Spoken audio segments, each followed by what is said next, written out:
Salut tout le monde, c'est David pour la chaîne Monsieur Caméra et aujourd'hui je vous parle du nouvel objectif Lumix 10-25. C'est parti!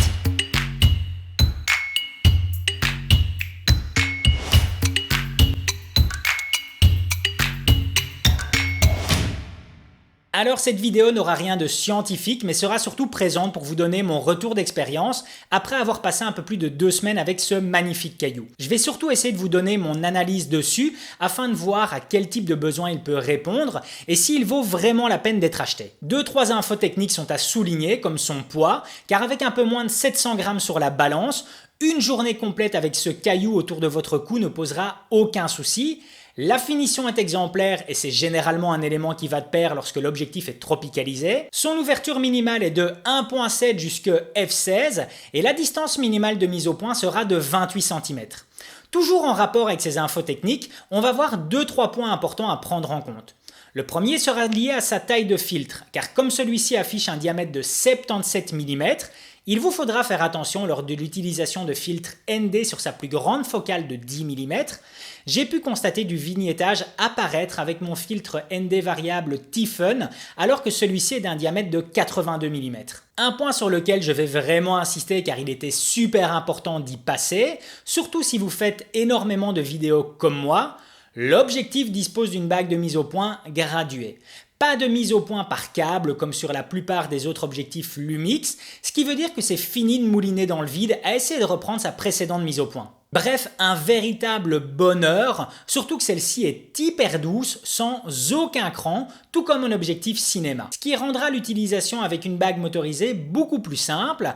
La transition mise au point auto vers manuel s'effectue en glissant vers le bas ou le haut cette bague graduée. Alors vous allez peut-être me prendre pour un fou, mais comme j'ai quelques tocs et que c'est super important pour moi de vous donner tout mon retour d'utilisation, sur le modèle de pré-production que j'avais en test, la bague ne glissait pas vraiment lorsque je voulais faire sauter celle-ci avec un seul doigt, un détail vraiment subtil qui en plus ne sera peut-être pas présent sur les modèles définitifs, mais comme je ne suis pas arrivé à trouver beaucoup de défauts sur ce caillou, fallait que je vous parle de ce détail. L'objectif n'est pas stabilisé et c'est cet élément technique qui fera toute la base de mon analyse sur ce 10-25 pour résumer mon expérience avec cet objectif. Alors oui, il est vraiment extraordinaire. Il répond à 99% de toutes mes exigences. Pour tout vous dire, je me souviens m'être réveillé un matin, il y a de ça plusieurs mois, en me disant « bordel que je suis impatient de pouvoir le tester » car j'en avais même rêvé. C'est pour vous dire mon niveau d'excitation sur celui-ci, surtout depuis que j'apporte beaucoup plus d'importance aux objectifs qu'au boîtier.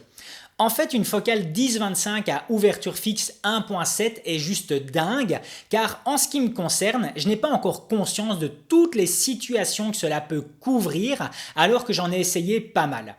En fait, ce 10-25 vous apportera presque 6 objectifs de la marque car, et en résumant très grossièrement le tout, plus besoin du 20 mm 1.7, plus besoin du 15 mm 1.7, plus besoin du 14 mm 2.5, plus besoin du 25 mm 1.7, plus besoin du 12 mm 1.4 et dans l'absolu, plus besoin du 12-35 2.8. Bref, un objectif à caractère couteau suisse tout en délivrant une qualité d'image et de piqué à couper le souffle. J'ai vraiment adoré le résultat obtenu avec ce 10-25. Du coup, c'est bon, je peux faire péter la carte de crédit et me lâcher dessus.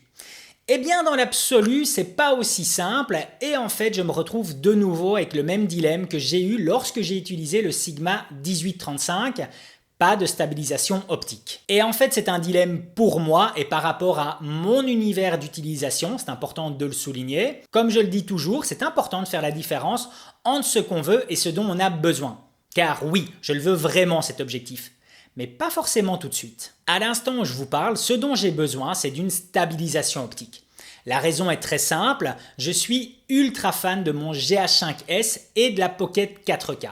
2 boîtiers sans stabilisation capteur. Et en fait, et de nouveau par rapport à mon retour d'utilisation, je me suis rendu compte que je ne pense pas que j'aurais pu sortir les mêmes images que j'ai tournées en Chine l'année passée avec le GH5S et le Lumix 1235 stabilisé qu'avec ce 10-25. Dans la balance, le gain en basse lumière, l'angle plus large ainsi que la profondeur de champ obtenue avec ce 10-25 pèse moins lourd que mon besoin d'une stabilisation optique. En fait, et c'est une réflexion personnelle, mais je dois avant tout faire le tri dans tout mon matos. car le fait d'avoir en ma possession l'objectif Olympus 714, le Lumix 1235 ainsi que le 25 1.7 m'empêche de penser clairement. Je dois vraiment faire le point sur ce que j'utilise le plus, dans quelles conditions et vérifier l'encombrement que cela représente. C'est important pour moi de vous expliquer tout mon raisonnement car le but d'une vidéo comme celle-ci est vraiment de comprendre les besoins lors d'un tel achat et de savoir si l'investissement vaut vraiment la peine. Certains d'entre vous qui me suivent sur Instagram m'ont envoyé des questions pour avoir plus d'infos sur cette bestiole et ma réponse est toujours basée sur leurs besoins et équipements dont ils disposaient déjà. À certains, j'ai recommandé cet objectif et à d'autres, non. Ce 10-25 est un caillou tellement important dans la lignée de ce présent pour le micro 4/3 que toutes réflexions seront importantes. Par exemple, et comme la question m'a déjà été posée, si je devais choisir entre le Sigma 1835 avec Speed Booster et ce 10-25, c'est direct que je prends le 10-25 car il m'offrira plus de simplicité sur l'utilisation avec un meilleur autofocus si j'en ai besoin et une tropicalisation sur l'ensemble. Le prix entre les deux et puisque je voudrais absolument une bague Metabones et non une Viltrox fait que la différence de prix n'est plus si énorme. En fait, le jour où j'aurai moins de tournage freestyle et que j'aurai vraiment mon style d'image, mon identité visuelle, il me sera alors possible de me passer de cette stabilisation optique. Je sais aussi que le jour où j'accorderai plus d'importance à la photo, car oui, qu'on soit clair, pour ceux qui font pas mal de photos, vous allez royalement vous régaler avec cet objectif, eh bien je serai quasiment obligé d'investir dedans. J'ai d'ailleurs quelques sorties à l'étranger prévues dans les futurs mois et je compte bien faire une nouvelle demande à Panasonic pour l'avoir en prêt et m'éclater avec celui-ci juste sur mon GH5. En fait, à l'heure actuelle et par rapport à l'équipement dont je dispose déjà, je dois vraiment réfléchir à chaque dépense et voir si celles-ci me le rendront correctement. Car je peux pas vous dire oui, achetez-le sans développer mon raisonnement, surtout si par la suite vous vous apercevez que de mon côté, je ne l'ai pas acheté. Pour revenir sur ce que j'ai dit avant, l'objectif répond à 99% de mes besoins. Malheureusement, le pourcent restant est capital pour moi à l'heure actuelle. J'ai besoin d'une stabilisation optique.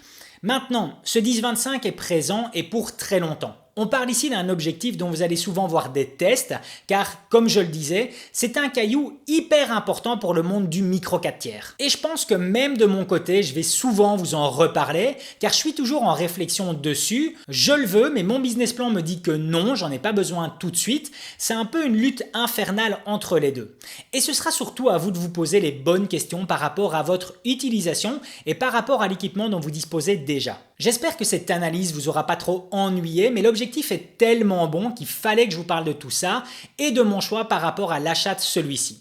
Pour encore plus d'infos sur ce 10-25, je vous ai mis le lien dans la description. Mettez-moi aussi en commentaire si vous trouvez utile la présence d'une analyse comme celle-ci ou si juste un test vous suffit. Au final, j'adore cet objectif et je sais d'avance que dans le futur, il trouvera sa place car j'en aurai besoin et son investissement me le rendra correctement. Voilà, c'en est terminé pour aujourd'hui. Si la vidéo vous a plu, n'hésitez pas à mettre un gros pouce bleu, ça me fait super plaisir. Et puis surtout à vous abonner à la chaîne pour être tenu au courant des prochaines sorties. À plus!